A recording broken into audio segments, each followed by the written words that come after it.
Okay, earlier this week, we talked about biotic and abiotic factors. So for today's assignment, what I would like you to do is take a little notepad or something outside where you can jot down this information.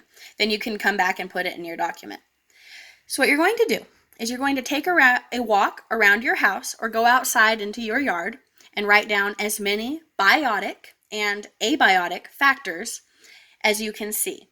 You need to have at least 5 biotic factors and abiotic factors, okay? So instructions are right here. You don't have to memorize that.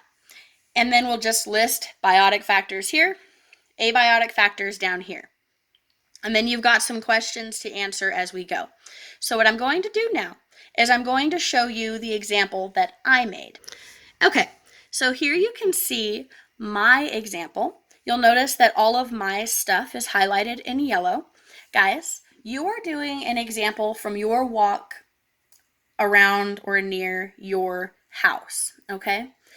I have done an example from a coral reef. None of us live in the Bahamas or Australia, so most of what I have written down here will not be found in our area. And I did that on purpose because I didn't want to take any good answers from you guys. So if there is one or two things on like the abiotic list that is found in your area, that's fine. But most of this stuff is not applicable.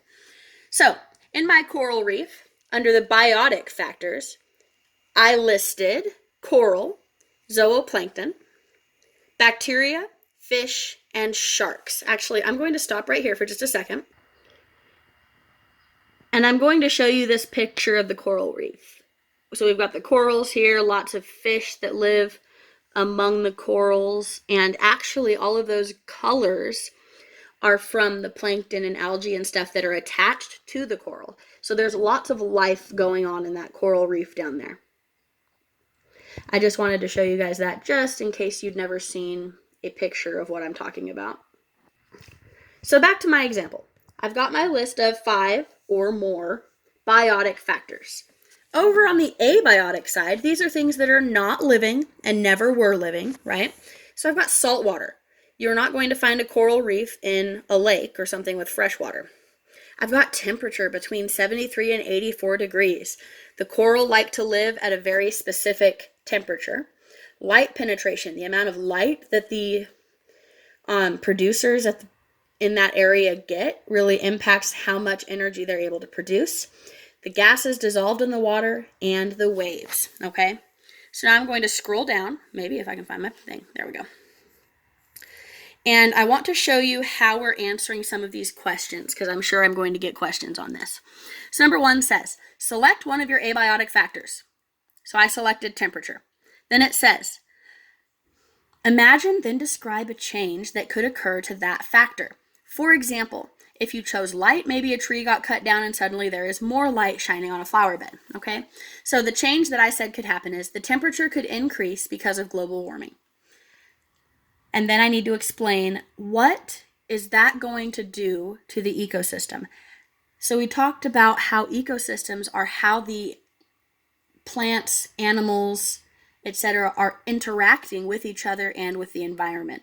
So a change in the temperature is going to change the environment and change what the creatures that are living in that coral reef can handle, okay? So if the temperature of the coral reef got too hot, then the coral would begin to bleach, and eventually the coral structures that create habitats for the other animals in the reef would be destroyed. And I did that for all of those questions, and I am going to post this example for you guys to look at. Like I said, I did a coral reef. You guys are doing an environment near Amarillo. So I'm expecting to see biotic factors and abiotic factors that would be found in our area, okay? If you guys have any questions, go ahead and comment on this post or shoot me an email and I will answer any of those, okay? Thank you guys. Have a good day.